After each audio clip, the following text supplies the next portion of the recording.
Hi everyone, आपने AI यानी artificial intelligence के बारे में तो सुना ही होगा, पर क्या आप जानते हैं यह क्या है और कैसे काम करता है? एंड ऐसे काफी सारे सवाल जो एआई से जुड़े हैं। एआई अभी के टाइम में टेक्नोलॉजी का बहुत ही बड़ा हिस्सा बन चुका है। गाइस, एआई आर्टिफिशियल इंटेलिजेंस को शॉर्ट नाम कृत्रिम होशियारी होता है। तो चलिए इस टॉपिक में ज़्यादा से ज़्यादा आसान भाषा में समझते हैं। तो ये एक कंप्यूटर द्वारा नियंत्रित रोबोट या फिर एक कह सकते हैं एक ऐसी मशीन जो इंसान की तरह इंटेलिजेंस तरीके से सोचने वाली हो। अब समझते हैं एआई काम कैसे करता है। तो यह कंप्यूटर और मशीनों को थॉट्स एंड डिस्कस कराने में मदद करता है। मेनली ये तीन तरह का होता है, पहला वीक एआई, दूसरा स्ट्रॉन्ग एआई, तीसरा सुपर एआई। अब तो यह सोशल मीडिया पर भी बहुत तेजी से फैल रहा है। आप लोगों ने इंस्टाग्राम पर रील स्वाइप करते टाइम भी इसे देखा ही होगा। आपने एआई की मदद से बनी फोटो भी देखी होगी, बट आपने कभी सोचा है कि यह ध्यान से देखते हुए हमें फिर वैसा ही वीडियोस एंड फीड में आने क्यों लगते हैं? या फिर फ्लिपकार्ट या अमेजोन पर आप कोई चीज़ सर्च करते हैं, भले ही वह चीज़ आपने ना खरीदी हो, बट फिर भी वह आपके सर्च स्क्रीन पर आने लगती है। तो गाइस, यह सब किस वजह से होता है? यह सब एक्चुअली एआई की वजह से ही होता है। Actually social media companies AI के यूज करके यूजर के इंटरेस्ट का पैटर्न समझती हैं और उसका डेटा इकट्ठा करके उसी यूजर को इस तरह दिखाती हैं कि वह जो सोचता है वही सामने आ जाता है। अब बात करते हैं कि यह वेबसाइट पर काम कैसे करता है। इससे रिलेटेड एक वेबसाइट है जिसका नाम है ChatGPT।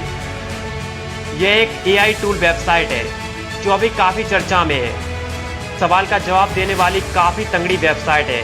जैसे कि आपको किसी सब्जेक्ट पर 400 वर्ड्स का निबंध लिखना है तो ये आपको ChatGPT यूज करना चाहिए। इस वेबसाइट पर जाकर आपको टाइप करना है और यह उसी से रिलेटेड आपको आंसर प्रोवाइड कर देगी। इस एआई टूल वेबसाइट का सबसे ज़्यादा यूज होमवर्क करने में किया जाता है। आर्टिफिशियल इंटेलिजेंस का इस्तेमाल हमारी डेली लाइफ में भी बहुत कॉमन हो चुका है। तो आइए समझते हैं कि एआई की शुरुआत कब और किसने की थी। आर्टिफिशियल इंटेलिजेंस का जनक अमेरिका में रहने वाले कंप्यूटर साइंटिस्ट जॉन मैककार्थी ने किया था। मैककार्थी ने 1956 में डॉर्टमाउथ कॉन्फ्रेंस का आयोजन किया। इसी कॉन्फ्रेंस में उन्होंने पहली बार एआई के कॉन्फ्रेंस और संभावना पर चर्चा की। जॉन मैककार्थी के अनुसार एआई बुद्धिमान मशीन और मेनली बुद्धिमान कंप्यूटर प्रोग्राम को बनाने का सोशल साइंस और इंजीनियरिंग है, जिसका मतलब है मशीनों द्वारा हुआ इंटेलिजेंस एआई की शुरुआत। भले ही यह 1950 के दशक में हुई, बट इसे पहचान 1918 के बाद मिली। 1981 में जापान ने इस एआई टेक्नोलॉजी का यूज करते हुए 5th जनरेशन नाम के एक योजना की शुरुआत की। इसमें सुपर कंप्यूटर के इवॉल्व के लिए 10 वर्षीय कार्यक्रम के रूपरेखा को प्रस्तुत किया गया। एंड ब्रिटेन में इसके लिए एलवी नाम की एक प्रोजेक्ट बनाया गया। यूरोपीय यूनियन के देशों ने भी स्प्रेड नाम से एक प्रोग्राम की शुरुआत की। फिर जिसके बाद 1983 में कुछ संस्थाओं ने मिलकर आर्टिफिशियल इंटेलिजेंस पर लागू बहुत सी चीजों का निर्माण किया। एंड हाई टेक्नोलॉजी जैसे very large scale integrated circuit को करने के लिए एक संस्था micro electronic and computer technology की स्थापना की गई। गाइस, एजुकेशन सेक्टर में एआई ने बहुत ही ज्यादा जबरदस्त बदलाव किया है, जो स्टूडेंट और संस्थाओं दोनों के लिए फायदेमंद है। एआई असिस्टेंट के बदौलत स्टूडेंट अब टीचर से कांटेक्ट किए बिना ही शैक्षिक संस्थाओं और यूज कर सकते हैं। एग्जाम्पल के लिए अमेरिका की एरिजोना स्टेट यूनिवर्सिटी के स्टूडेंट की जिम्मेदारियों और गतिविधियों में मदद करने के लिए अमेजॉन एलेक्सा का यूज करते हैं। स्टूडेंट एलेक्सा से क्वेश्चन पूछ सकते हैं और वह उसका तुरंत जवाब दे देती है। कई सारी चीजों के बारे में भी बताती है।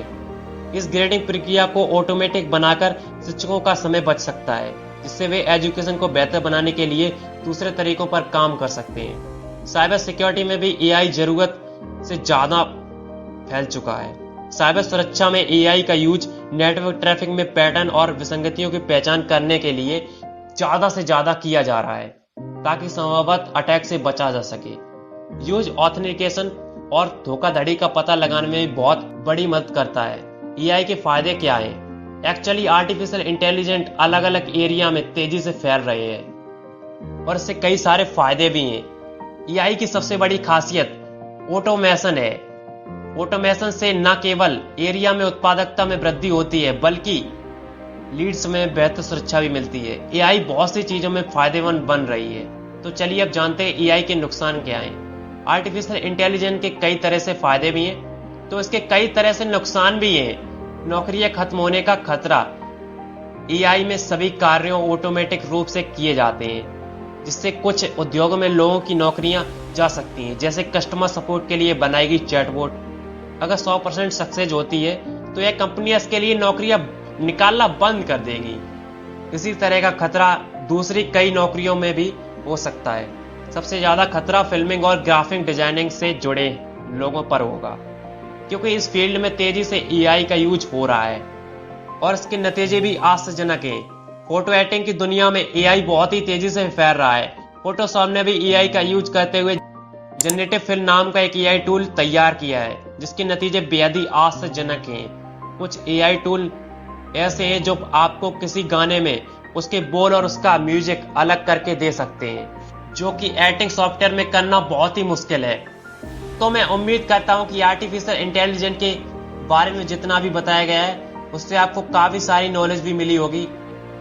ये बड़ी अच्छी बात कही आप। एंड गाइस, ऐसे ही मोर इन्फॉर्मेटिव वीडियोस के लिए इवॉल्व ज्ञानी चैनल को सब्सक्राइब कीजिएगा। धन्यवाद।